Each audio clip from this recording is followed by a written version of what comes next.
I say Mini Monsters, although Terry Voeller says they've outgrown that title. We're calling them MRP Juniors these days. We have so many of our little ones that have grown up to be big ones, and they prefer that title. So.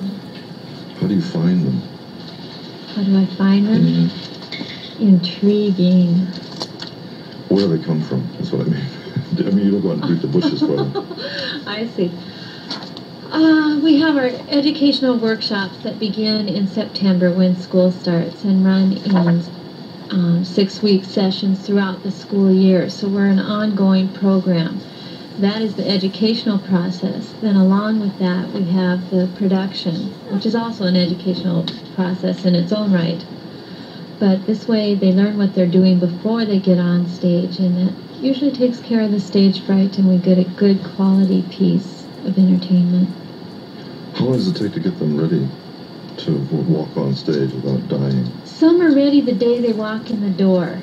Others want to, but they don't know they have it in them yet. So that you have to open that door slowly.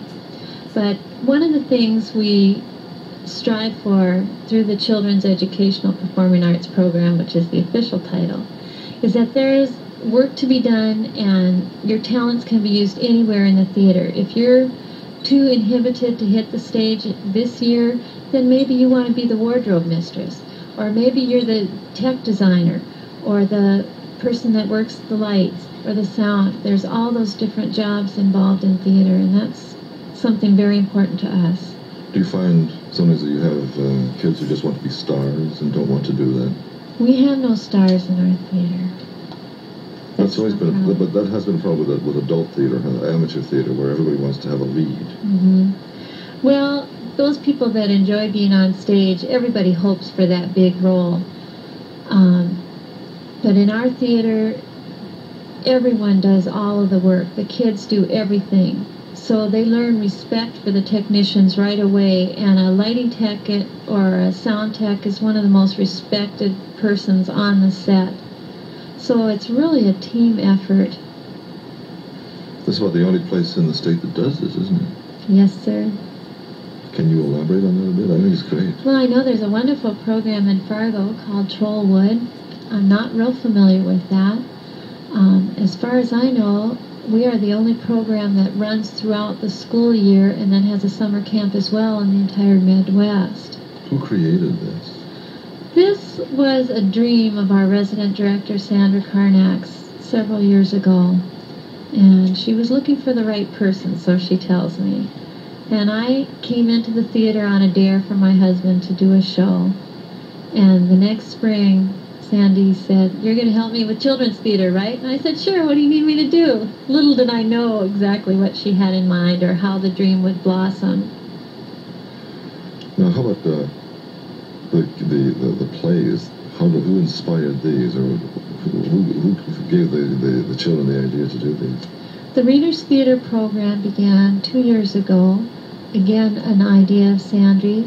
She found Teresa to head up this project. It was very successful with the adults, and we brought it on down to the kids, and it's been wonderful for them too. Do they volunteer to do these plays, or did you assign these? No, we're all volunteers. This is great. This is going to be terrific. Oh, tell me about some of the actors and actresses. I'm only going to interview the authors today. In the children's theater? Yeah. Okay. Adam and Mandy and Talisha and Shannon. They're taking part in today's... Yes. Your first question was, how do we find them? Mm-hmm. I should go back to that, since I never really answered it. Yeah. They find us.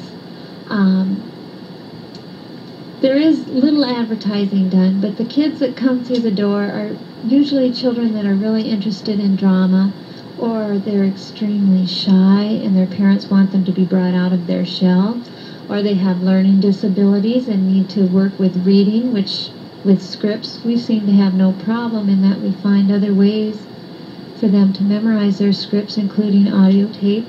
It's a different method. It seems to work, and they have their esteem bolstered, and thus it helps them in their schoolwork as well. We do have children that have some emotional problems and mental problems too, not to an extreme, but our doors are open to everyone. And theater has a way of helping everyone feel good about themselves and to dive into a character. And if you've got a tough situation that you're facing at home or on the stage, well, you just get into character and you get through it. And so you can apply theater skills to your everyday life. I suppose that's why they have play therapy sometimes in hospitals, don't they? You act out roles. Yeah, you bet. Helping with abused people. Or some of these plays hit very close to the bone. Yeah, they do. This is not an accident, is it? No.